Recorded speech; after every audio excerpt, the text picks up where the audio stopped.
journal de ce vendredi.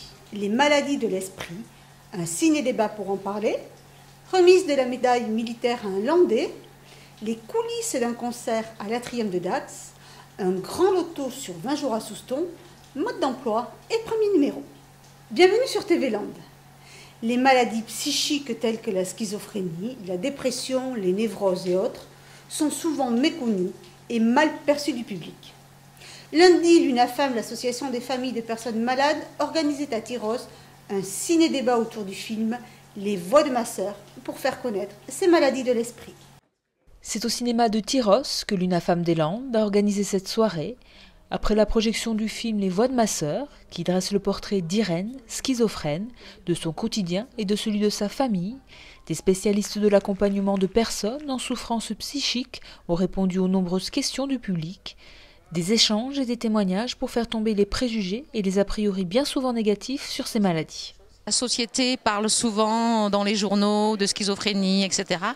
Et nous, association l'UNAFAM, nous souhaitons que tout le monde comprenne dans la société que les troubles psychiques, il y a 1% de la population qui en souffre et personne ne les connaît. Donc on veut ouvrir les débats pour que les gens puissent poser des questions et on essaye de leur faire comprendre. Les maladies mentales sont souvent associées à des dénominations négatives, folie, démence, et les schizophrènes à des personnes violentes, ce qui ne correspond pas à la réalité et a tendance à isoler ces malades encore plus qu'ils ne le sont déjà, eux qui ont au contraire besoin de repères et de soutien.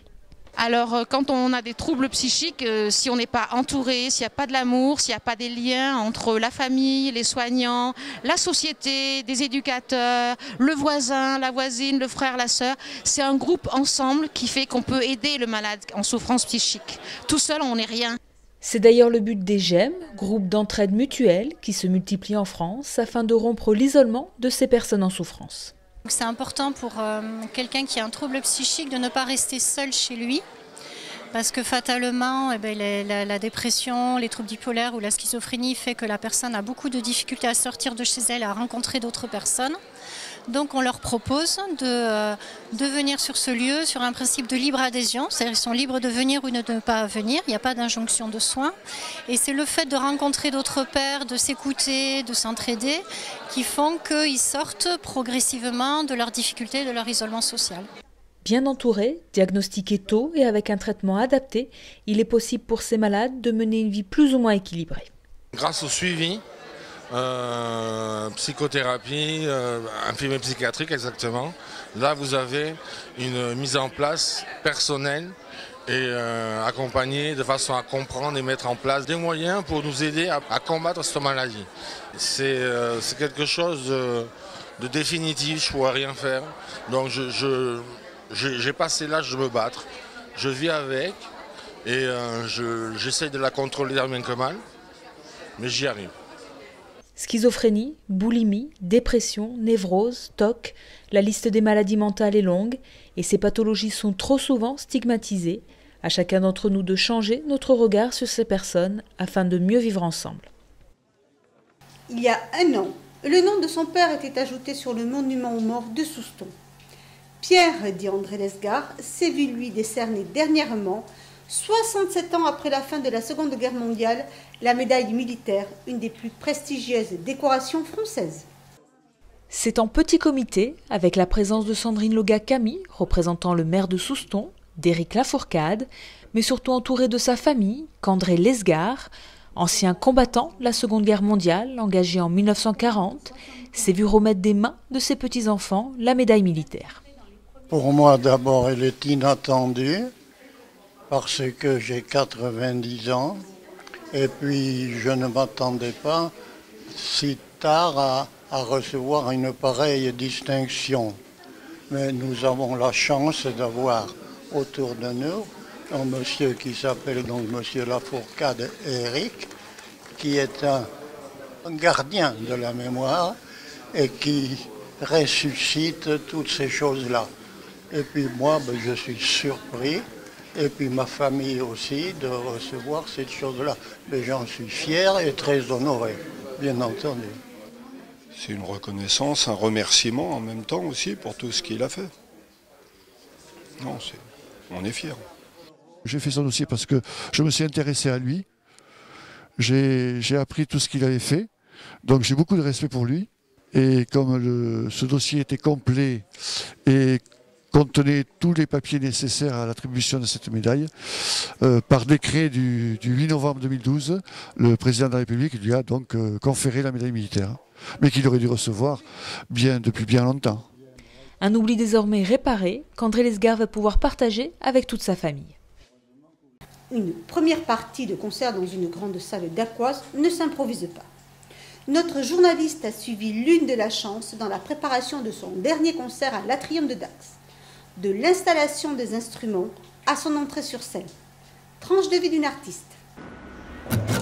Dans l'obscur et la lumière, quand on ne sait plus qui est qui, quand le jour se fait nuit et que les pères hurlent et crient, quand le sommeil se fait plomb et la lune est en mort, quand on hurle à chaque saison que l'amitié n'est plus, quand on perd l'espoir de vivre, quand l'ennemi s'endort, quand est-ce qu'il nous prend la vie et cache-je encore dehors, chaque matin crie encore à l'affût du chagrin qui menace de mettre à mort l'ouverture à ses seins, chaque matin crie encore à l'affût du chagrin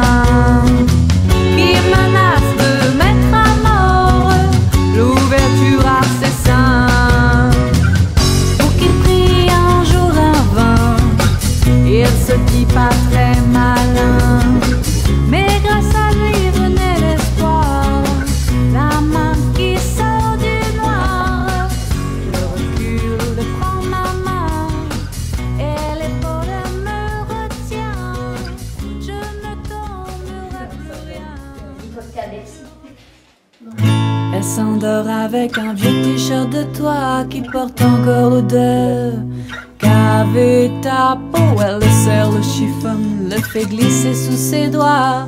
Se souvient d'un amour qui un jour avait eu sa peau. Quand est-ce que tu reviendras laisser mon cœur qui ne dort plus? Quand est-ce que toi seul enfin sauras trentaine ma vie qui n'en finit plus sans toi?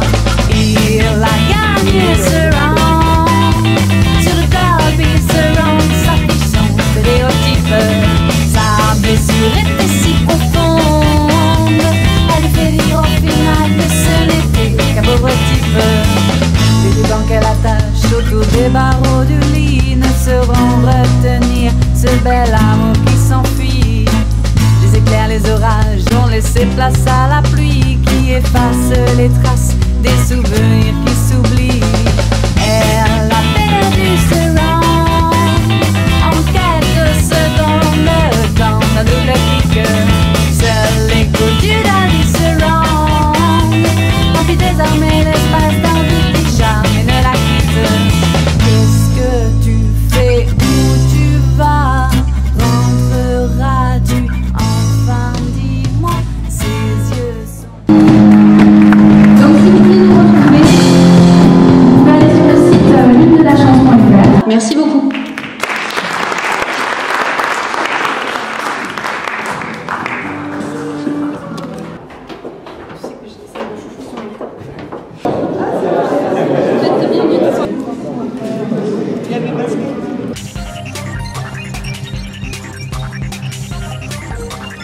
Vous voulez jouer au loto? Les commerçants Soustonnais vous proposent une idée originale. Jouez au loto jusqu'à Noël. Récupérez vos cartons chez les commerçants participant à ce grand loto et reconnaissables par cette affiche. Tous les jours jusqu'au 21 décembre, 6 numéros sont tirés et affichés dans les commerces. Dès que vous obtenez une double kin ou un carton plein, téléphonez au 09 81 64 37 82. 3 000 € de cadeaux sont en jeu, un voyage Euro Disney pour 4 personnes, une console Wii, une cave à vin, de nombreux bons d'achat et d'autres lots. Voici le tirage des 6 premiers numéros. Le 67, le 27, le 34, le 5, le 78 et le 17. À vos cartons et bonne chance à tous. Et à demain pour un nouveau tirage. Je vous souhaite à tous et à toutes de passer une bonne semaine et vous donne rendez-vous pour le prochain journal mardi prochain.